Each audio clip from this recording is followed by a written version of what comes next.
آپ سن رہے ہیں اردو زون 24، جہاں لفظ صرف لفظ نہیں جذبات بنتے ہیں۔ یہاں ہر کہانی میں چھپی ہوتی ہے ایک نئی دنیا۔ اردو زون 24، جہاں ہر لفظ بولتا ہے اور ہر جفا ایک نئی داستان کہتی ہے۔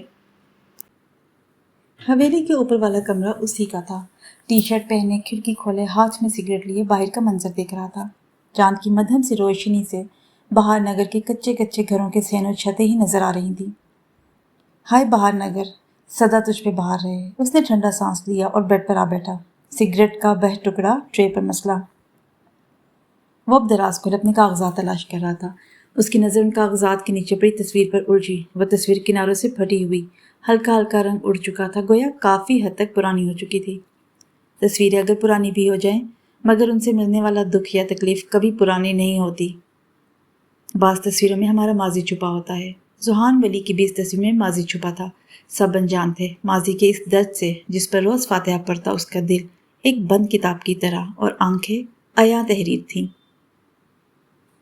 ذوحان ولی، جو تم نے دیکھا وہ سب جھوٹ تھا، ایسا کچھ نہیں تھا جو تم سوچ رہے ہو۔ پلیز ذوحان، میرا یقین کرو۔ وہ اسے یقین دلا رہی تھی۔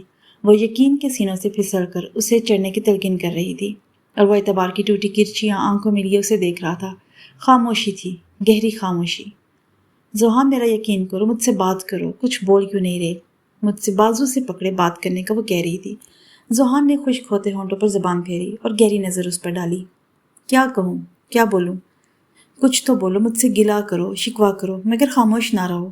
وہ بولتی جا رہی تھی اور آنکھوں میں نمی واضح تھی۔ ایوش ملک، تم میری نظروں سے گر چکی ہو، میرا اعتبار توڑا ہے، اور کہہ رہی ہو میں گلا شکوا کروں؟ نہیں نہیں ایوش ملک، نہیں۔ وہ نفی میں سر ہلاتا پیچھے ہٹا۔ میں تمہیں اپنے دل سے آزادی کا پروانہ دیتا ہوں۔ جاؤ، آج ذوحان ولی نے تمہیں اپنی محبت کے حصار سے آزاد کیا۔ محبت کی چادر اوڑھ کر تم اعتبار سے کھیل گئی۔ تمہاری کوئی معافی نہیں بلکہ آزادی ہے۔ وہ اسے جانے کا کہہ رہا تھا۔ ایوش نے اس کی طرف قدم بڑھایا۔ ذوحان نے ہاتھ کے اشارے سے روکا۔ اپنے قدموں کو قابو میں رکھو، مجھ تک تمہاری کوئی راہ نہیں آتی اب۔ تمہاری سرحدیں تمام ہوئی، محبت کے دیویوں کا الاؤ ختم ہوا ایوش ملک۔ وہ ٹوٹے دل سے کہہ رہا تھا۔ پیچھے کھو کر وہ پلٹا، وہ واپس جا رہا تھا۔ ذوحان رکو، مجھے چھوڑ کر مت جاؤ۔ اندھیری رات کے اس پہر اپنی محبت کے لیے ٹھہر جاؤ۔ وہ چلتا جا رہا تھا، سب لفظوں کو انسنا کر کے۔ کچھ پل کو ایوش کو پکارنے کی آواز نہ آئی۔ اس نے مڑ کر دیکھا، وہ پلٹ چکی تھی مگر اکیلی نہیں تھی۔ ایک اور وجود تھا اس کے سنگ جو جا رہا تھا۔ اعتبار کا تھپڑ اس روز ذوحان کی روح پر پڑا تھا۔ سب ختم، لمحے، حساب، صدی، وہ دل کے موسم، وہ خوشی کے رنگ، اپنی محبت کے سنگ رات کی تاریکی میں دفن کر کے وہ آگے بڑھ گیا۔ دروازے پر دستک ہوئی۔ وہ ماضی کی قید سے باہر آیا، تصویر ان کاغذات کے نیچے رکھ لی۔ آ جاؤ، اجازت ہے۔ آنسا اس کے لیے دودھ کا گلاس لائی تھی، وہ روز سونے سے پہلے پیتا تھا۔ دودھ کا گلاس ٹیبل پر رکھ کر اس کے پاس بیٹھی۔ کیا سوچ رہے ہو؟ کچھ بھی نہیں۔ کسی کو یاد کر رہے ہو؟ نہیں تو برے لوگ مجھے زیادہ دیر تک یاد نہیں رہتے، اور اچھے لوگ؟ آنسا نے ابرو اچکائے۔ انہیں میں کبھی بھولتا نہیں۔ خیر، آپ کے آنے کی خوشی میں دعوت تو ہو گئی، اور اب ایک اور خوشی چھانے کا سما ہے۔ اب کون سی خوشی کو جھنڈ آنے والا ہے؟ وہ بیڈ کرون سے ٹیک لگا کر بیٹھ گیا۔ اماں سائیں آپ کی شادی کا سوچ رہی ہیں؟ اچھا جی، اور کس سے؟ راحت خالہ کی بیٹی کلثوم سے۔ کوئی اور نہیں بچا تھا میرے لیے جو اس بدصورت کو لانے کا سوچا جا رہا ہے۔ آنسا اس کی بات پر حیران ہوئی۔ وہ بدصورت تو نہیں، تو وہ خوبصورت بھی نہیں ہے۔ اماں سائی کو اچھی لگتی ہے وہ۔ اچھی لگتی ہے تو کیا میرے لیے لے آئیں گی؟ اذان کی شادی اپنی مرضی سے کروا دی ہے نا، اب میری کروانے کا نہ سوچیں۔ ذوحان بھائی، آپ ایسے کیوں کہہ رہے ہیں؟ آنسا، سیدھی سی بات ہے، مجھے وہ نہیں پسند، پیاری نہیں ہے اور نہ ہی پڑھی لکھی ہے۔ وہ اب سگریٹ سلگانے لگا۔ اچھا، تو پھر ایک لڑکی ہے جو خوبصورت بھی ہے اور ذرا پڑھی لکھی بھی ہے، آنسا نے شرارتاً کہا۔ کون ہے وہ؟ حاجرہ خالہ کی بیٹی اسما۔ اس کا نام سن کر وہ پل کو مسکرایا۔ کیا ہوا، آپ مسکرائی کیوں؟ وہ فنسا، تمہارا کام ہو گیا ہے نا، چلو اب نکلو، میرے روم سے چلی جاؤ۔ آنسا مسکراتی ہوئی کمرے سے نکل گئی۔ وہ اس سے 3 سال چھوٹی تھی۔ کاش تم تک میرے دل کی بات پہنچے۔ محبت بے شک انسانیت کی معراج ہے، مگر تب جب دونوں طرف ہو۔ محبت یک طرفہ ہو تو دل تھک جاتے ہیں، روحیں جھلس جاتی ہیں، آنکھیں ویران ہو جاتی ہیں، بس پھر ایک شہر خاموشہ بن جاتا ہے۔ وہ حویلی سے دور اپنے دوستوں کے ساتھ کسی شہر کے ریسٹورنٹ میں بیٹھا تھا۔ اس کی نظر باہر گاڑیوں پر تھی، بس وہیں ایک گاڑی آ کر رکی۔ وہ اسے یاد تو نہیں رکھنا چاہتا تھا مگر اس کا دکھ جانا یاد رہ جانے سے کہیں زیادہ تھا۔ وہ گاڑی سے اتری اپنی دوست اریبہ کے ساتھ، مگر نہیں، صرف اریبہ نہیں تھی، فرنٹ سیٹ سے ایک اور شخص بھی نکلا۔ آنکھوں میں غصے کا تاثر در آیا۔ کیا ہوا ذوحان؟ علی نے بغور اسے دیکھا۔ کچھ نہیں، خود کو نارمل ظاہر کیا۔ خیر میں چلتا ہوں۔ اسفند کھڑا ہو گیا۔ سب ساتھ ہی نکلتے ہیں۔ وہ تینوں کھڑے ہوئے۔ وہ اس شخص کے ہاتھ میں ہاتھ ڈالے ریسٹورنٹ میں داخل ہو رہی تھی۔ دونوں قریب سے گزرے۔ ماضی کا سیاہ بخشا سایہ درمیان سے گزر کر حال کی تشفی کرا گیا۔ ذوحان ولی ڈرائیونگ سیٹ پر تھا۔ تمہاری نگاہیں ترسیں گی مجھ سے نظریں ملانے کو، اس نے دل ہی دل میں اسے مخاطب کیا۔ Dark blue shirt, black jeans میں ملبوس بالوں کو سیٹ کیے ہوئے، وجاہت سے بھرپور شخصیت کا مالک، آنکھیں بارش کی شفاف بوندوں کی مانند چمکتی ہوئی وہ شخص ذوحان ولی تھا، چودھری حویلی کی گدی کا جانشین۔ اس نے باہر نگر کا رخ کیا۔ فصلوں کے درمیان وہ راستے سے گزرتے ہوئے حویلی کی طرف کا رخ تھا۔ حویلی کے قریب گاڑی پہنچی تو اس نے یکدم بریک لگایا۔ وہ اسے دیکھ چکا تھا۔ ہوا کی شرارت سے فصلیں لہلہانے لگیں۔ ٹھنڈی ہوا کے جھونکوں نے اس تک کی سرحدیں پار کی۔ آنکھوں کو قدرے سکڑے دل نشین آنکھوں سے اسے دیکھ رہا تھا۔ وہ کباڑیا شیدے سے بحث کر رہی تھی۔ اس کے کباڑ میں ڈائجسٹ تھی جو وہ خریدنا چاہ رہی تھی۔ شیدہ کہتا 80 روپے میں 8 دوں گا، مگر وہ صرف 50 دینے پر تلی تھی۔ آخرکار شیدے نے ہی ہار مانی۔ وہ ڈائجسٹ تھامے ان کی فہرست پڑھتے ہوئے آگے کنویں کی طرف جانے لگی۔ وہ گاڑی کے قریب سے گزر کر آگے بڑھ گئی مگر پیچھے صبا ٹھہر گئی۔ ہائے نکے چودھری، خوش ہو کر صبا نے کہا۔ وہ بے دلی سے مسکرایا۔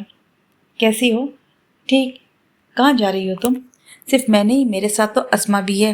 آگے کو چلی، ہم کنویں پر جا رہی تھیں۔ اچھا تو وہ بھی ہے؟ ذوحان نے لا علمی ظاہر کرتے ہوئے گاڑی سے سر نکال کر اسما کو دیکھا جس کی پشت تھی۔ وہ چھوٹے قدم اٹھاتی آگے کو جا رہی تھی، تبھی دفتن وہ پلٹی مگر ذوحان کو نہ دیکھ پائی۔ صبا تُونے چلنا ہے تو چل، میں نے واپسی پہ سالن بھی بنانا ہے، غصے سے کہتی وہ پلٹ کر صبا تک آنے لگی۔ اسما آرام سے بات کر حویلی کے مکین میں سے کسی نے سن لیا پھر؟ صبا نے کہا۔ ذوحان ولی گاڑی میں بیٹھا باتیں سن رہا تھا۔ کیوں؟ حویلی کے مکینوں کے لیے حویلی کم پڑ گئی ہے کیا، جو پگ ڈنڈیوں پر ٹہلتے نظر آئیں گے؟ وہ گاڑی تک آئی۔ وہ اسے دیکھ چکی تھی۔ ذوحان نے بغور اسے دیکھا۔ بنت عصمت، حویلی والوں کے بارے نظریے اچھے رکھتی ہو، تلخی سے کہتا وہ گاڑی لیے آگے بڑھ گیا۔ نکل تو یہاں سے، اس نے صبا کو غصے سے پیچھے کیا۔ وہ گاڑی حویلی جا رہی تھی۔ وہ بس کھڑی دیکھتی رہ گئی۔ صفوان، 11 بج رہے ہیں، اٹھ جاؤ، حمیرہ بیگم نے اس کے سر سے چادر ہٹاتے ہوئے کہا۔ وہ لیٹے لیٹے اپنی آنکھیں ملنے لگا۔ حمیرہ بیگم اس کے سرہانے بیٹھ گئی۔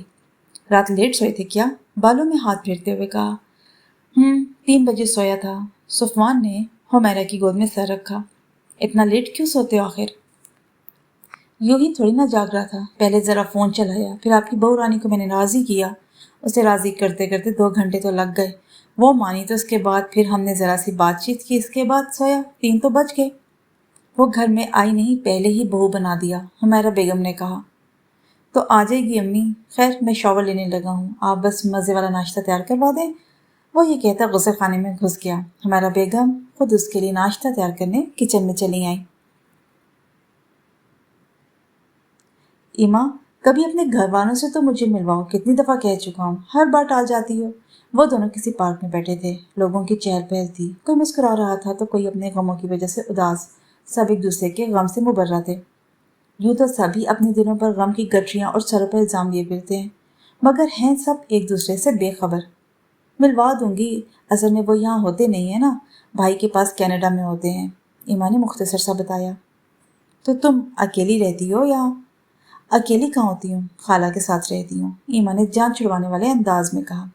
ٹھیک ہے، مگر جد ملواؤ، میں رشتہ لانا چاہتا ہوں، ہمیں ازدواجی رشتے میں منسلک ہو جانا چاہیے۔ صفوان، اتنی جلدی بھی کیا ہے؟ وہ کھڑی ہوئی۔ اس بات پہ اتنا غصہ کیوں ہو رہی ہو؟ آج نہیں تو کل ہونا ہی ہے، خام خواہ میں ہی چھوٹی باتوں پر اکڑ جاتی ہو۔ میں چاہتا ہوں ایما سے ایما صفوان بن جاؤ۔ وہ بس ہلکا سا مسکرائی۔ کنجوس شخص، کچھ کھلائے تو بھوک لگ رہی ہے۔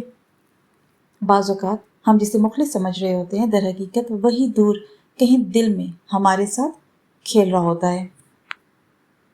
آنسا کی اسما کے ساتھ اچھی دوستی تھی، کبھی کبھی آتی بھی تھی، مگر وہ حویلی کبھی نہ جاتی۔ یہ خیال روکنے کے لیے کافی تھا کہ وہ ایک نچلے گھرانے کی لڑکی ہے۔ آنسا کو اس کی یہی بات بری لگتی تھی۔ آج کی دوپہر عام دوپہروں سے ذرا ہٹ کر تھی۔